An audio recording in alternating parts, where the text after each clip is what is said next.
This video is about a Mustang mare now captured. Her name, I believe, is Onaqui from the mountains in Utah. She was captured in a very brutal roundup a few years ago, and she should have been released to the wild because of her age, but she was not. So she ended up in a rescue in New York that seems to be a very reliable and compassionate rescue. But I actually heard of her through a painting by Helen Michaels. She paints horses and tries to capture their message, that what they have for humans. And I've never had this happen, but the painting called to me so strongly that I did a reading with her through this painting. And I'm going to share what she says. I found it to be so insightful and compassionate towards humans as well as horses. We actually have a lot of similarities as horses and humans: captivity, freedom, being able to adjust, surrender. There's a lot we have in common, and she addresses a lot of this. She says, "Yes, my story is due. It is ripe for those that are ready to hear and receive. Not just hear, but receive. Some of us live lives of captivity far more than others, and it takes its toll and revenge in many ways. In the end, we arrive at a message, if we are open to hearing it or feeling it. Sometimes it's hard to feel the message, even if you hear it. For me, I will share my message with a few that are ready to feel it." She says, "My message is not about the suffering or the struggle to adapt to a life that is not indigenous to my nature. It is about the journey to self-arrival and self-fulfillment, no matter your circumstances. The question is, can you show up as who you are and live your nature and your message no matter your circumstances? The answer is always yes. The conditions are, how long will this take? That all depends on your level of sensitivity and self-confidence. It depends on your ability to see through your circumstances and your environment. It depends on your ability to trust that you will emerge intact. This is key because it will require that you trust life more than you trust your experience, or more than you experience your circumstances." And I'm going to inject here the complicated truth of that. When we're in a situation and we feel like we're in a phase in our life that isn't our life, it's like, this is not me, this is not who I want to be, what I want to do, how I came to live this life, humans, then it's easy to rely on our circumstances. Imagine what it's like for horses. Horses are so subject to their circumstances in many ways. But this mare, I remained her nature despite her circumstances, which is a lesson, advice, and challenge for all of us as humans. Can you remain in your nature, your own true nature, despite your circumstances? This is a big thing.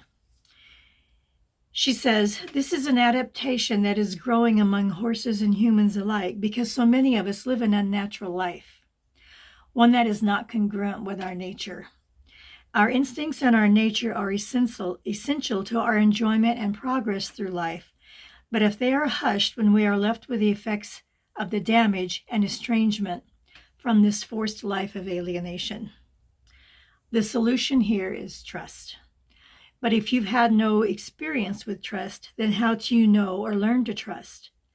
It seems that this only arrives after you have exhausted all of your fears and your efforts. When you have surrendered to what is before you and you make yourself available for the alternative that life has offered you." Just a minute on trust. Some of us know how to trust easier than others of us do. Same way with horses. But if we have no experience with trust, it seems like it can only come after we've exhausted everything else. So keep this in mind with yourself if you're in a situation where no matter what you do, it just doesn't work. And apply this to horses in your life. Perhaps your horse, another horse that you see, they may be desperately trying to learn to trust, but if they have no experience of it, it's only going to come after they've exhausted every other thing they have tried.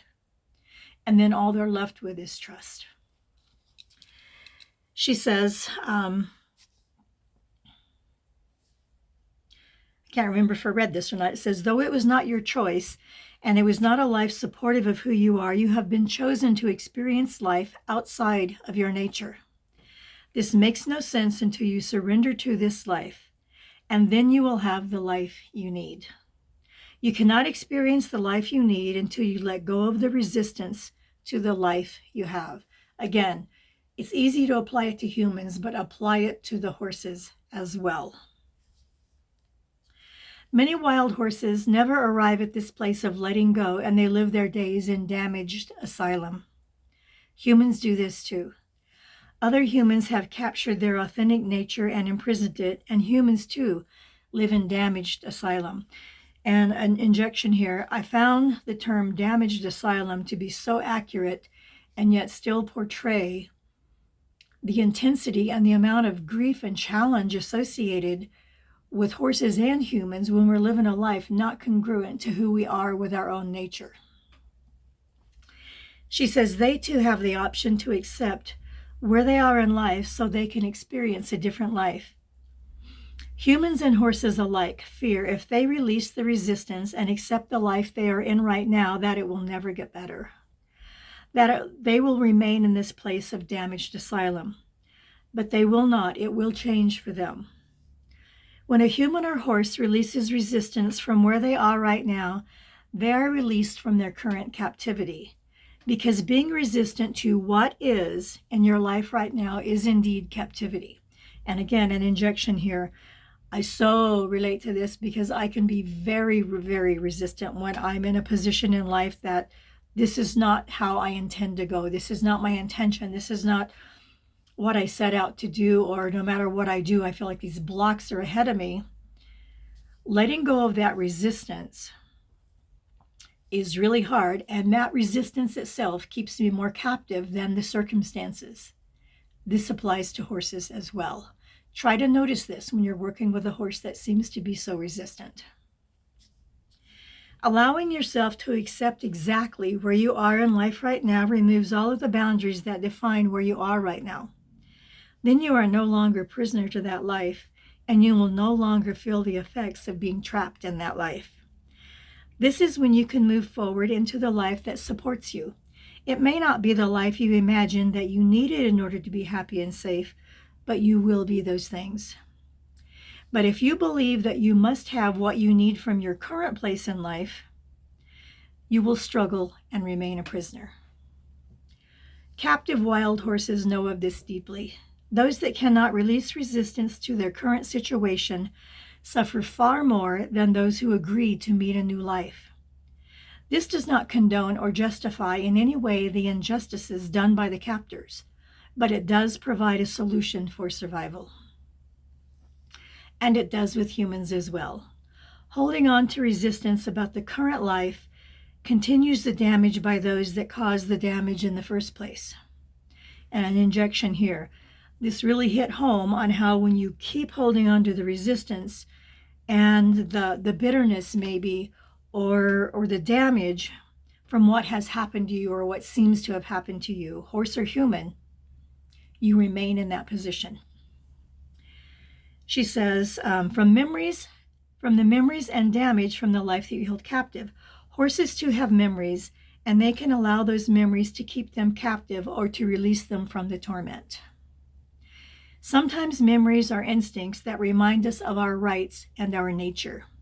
Sometimes memories are for our hearts or to remind us of where to guard ourselves. The same for humans. Surrender. Surrender the resistance, but keep your nature. This is the key to the life you desire, horses or humans. When you surrender the resistance, your true nature will return to its place of power, and it will remind you of who you are. And then you are free to feel this throughout all of your being. This is how I survive. And it has led me to freedom because I am no longer bound by resistance to things I cannot change. This enabled me to see a life that I needed that was before me. When I was resistant to the life I had, I could not see another life.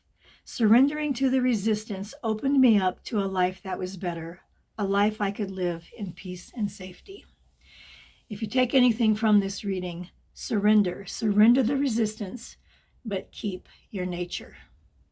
I'm Delea with True North Equestrians. If you'd like a reading with your horse, visit my website, truenorthequestrians.com. I have several to choose from there. In the meantime, thanks for joining me, and I hope this reading hit home with a lot of you, whether it applies to humans or some horse in your life.